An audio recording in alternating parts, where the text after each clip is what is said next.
मुग्धा का बदन बुखार से तप रहा था। ऊपर से रसोई की जिम्मेदारी।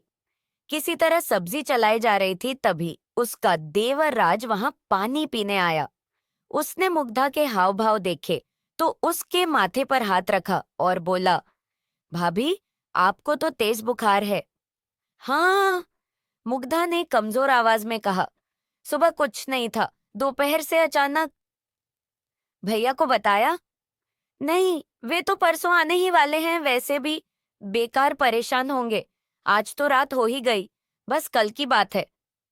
अरे, लेकिन राज की फिक्र कम नहीं हुई थी, मगर मुग्धा ने उसे दिलासा देते हुए कहा, कोई बात नहीं, मामूली बुखार ही तो है। तुम जाकर पढ़ाई करो, खाना बनते ही बुला लूंगी। खाना बनते ही बुला लूंगी। मुग्धा की नकल उतार कर चिढ़ाते हुए राज ने उसके हाथ से बेलन छीना और बोला, लाइए, मैं बना देता हूँ, आप जाकर आराम कीजिए। न, लेट गई तो मैं और बीमार हो जाऊंगी। मुग्धा बैठने वालियों में से नहीं थी।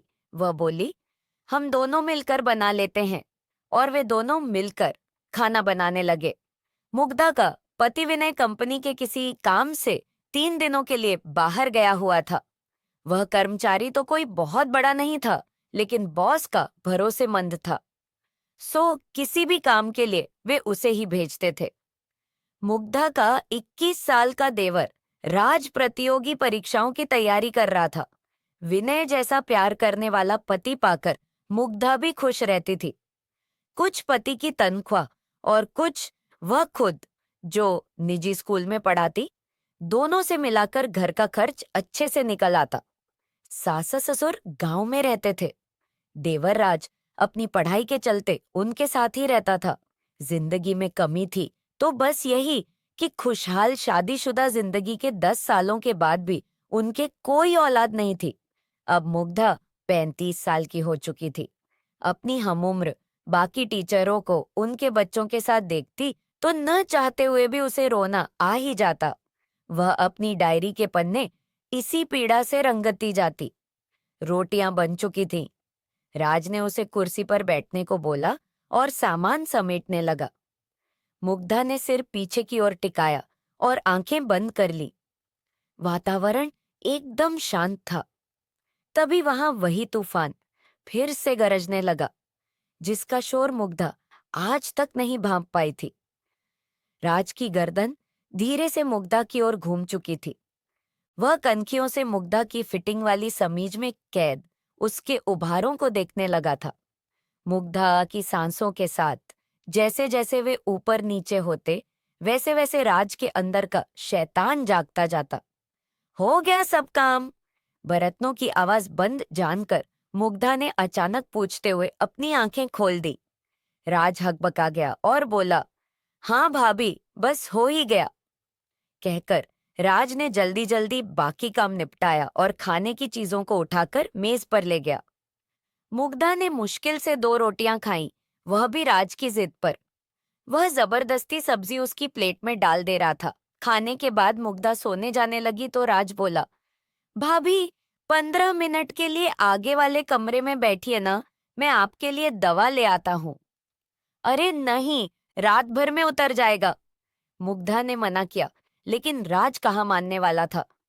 मैं पास वाले केमिस्ट से ही दवा लेकर आ रहा हूँ भाभी, जहां से आप मंगाती हैं हमेशा। दरवाजा बंद कर लीजिए, मैं अभी आया। कहता हुआ वह निकल गया।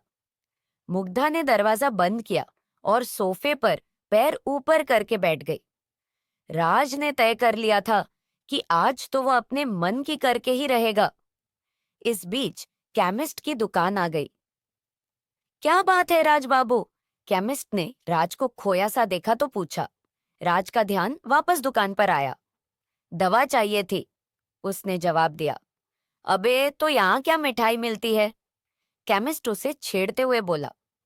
वह उसका पुराना दोस्त था। राज मुस्करा उठा और कहा, अरे जल्दी देना, जल्दी देना। बड़बड़ाते हुए केमिस्ट ने हैरत से उसकी ओर देखा। कौन सी दवा चाहिए, ये तो बता। राज को याद आया कि उसने तो सचमुच कोई दवा मांगी ही नहीं है। उसने ऐसे ही बोल दिया, भाभी की तबीयत ठीक नहीं है उन्हें बुखार है, जरा नींद की गोली देना। नींद की गोली बुखार के लिए? सोचते हुए केमिस्ट ने उसे देखा। वह खुद भी मुग्धा के हुस्न का दीवाना था। हमेशा उसके बारे में चटकारे ले लेकर बातें किया करता था। उसने राज के मन की बात ताड़ ली। ऐसी बातों का उसे बहुत अनुभव जो था। उसने नींद की गोली के साथ बुखार की भी दवा दे दी। राज ने लिफाफा जेब में रखा और तेजी से वापस चलने को हुआ कि तभी केमिस्ट चिल्लाया, अरे भाई, खुराक तो सुन ले। राज को अपनी गलती का एहसास हुआ। वह काउंटर पर आया। केमिस्ट ने उसे डोज बताई और आंख मारते हुए बोला, ये नींद वाली एक से ज्यादा मत देना, टाइट चीज है। अबे, क्या बकवास कर रहा है? राज के मन का डर उसकी जबान से बोल पड़ा। उसकी तो चोर की दाढ़ी में तिनका वाली हालत हो गई। वह जाने लगा। केमिस्ट पीछे से कह रहा था, अगली बार हमको भी याद रखना दोस्त। उसको अनसुना करता हुआ आगे बढ़ गया। घर लौटने पर डोरबेल बजाते ही मुग्धा ने दरवाजा खोल दिया और बोली, यहीं बैठी थी लगातार। जी भाभी, आइए अंदर चलिए। राज ने अपने माथे से पसीना पोंछते हुए कहा। मुग्धा अपने कमरे में आकर लेट गई। राज ने उसे पहले बुखार की दवा दी।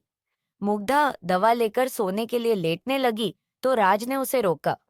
भाभी, अभी एक दवा बाकी है। कितनी सारी ले आए भैया? ये मुग्धा ने थकी आवाज में बोला और बाम लेकर माथे पर लगाने लगी। भाभी दीजिए, मैं लगा देता हूँ, ले कहकर राज ने उससे बाम की डब्बी ले ली और उसके माथे पर मलने लगा। थोड़ी देर बाद उसने मुग्धा को नींद वाली गोली भी खिला दी और लिटा दिया। उसका माथा दबाता रहा। थोड़ी देर बाद उसने पुष्टि करने के लिए मुग्धा को आवाज दी, भाभी सो गईं क्या? कोई जवाब नहीं मिला। राज ने उसके चेहरे को हिला डुला कर भी देख लिया। कोई प्रतिक्रिया न पाकर वह समझ गया कि रास्ता साफ हो चुका है। राज की कनपटियों में खून तेजी से दौड़ने लगा। वह बत्ती जलती ही छोड़ मुग्धा के ऊपर आ गया। मर्यादा के आवरण प्याज के छिलकों की तरह उतरते चले गए। कमरे में आए भूचाल से मेज पर रखी विनय मुग्धा की तस्वीर गिरकर टूट गई। सब कुछ शांत होने पर राज थककर चूर चूर होकर मुग्धा के बगल में लेट गया। बस अब बुखार उतर जाएगा भाभी जी, इतना पसीना जो निकलवा दिया मैंने आपका। राज बेशर्मी से बड़बड़ाया और मुग्धा की कुछ तस्वीरें खींचने के बाद उसे कपड़े पहना दिए। मुग्धा अब तक धीमे धीमे कराह रही थी। राज पलंग से उतरा और खुद भी कपड़े पहनने लगा। तभी उसकी नजर आधी खुली दराज पर गई। भूल से मुग्धा अपनी डायरी उसी में छोड़ी हुई थी। राज ने उसे निकाला और कपड़े पहनते पहनते उसके पन्ने पलटने लगा।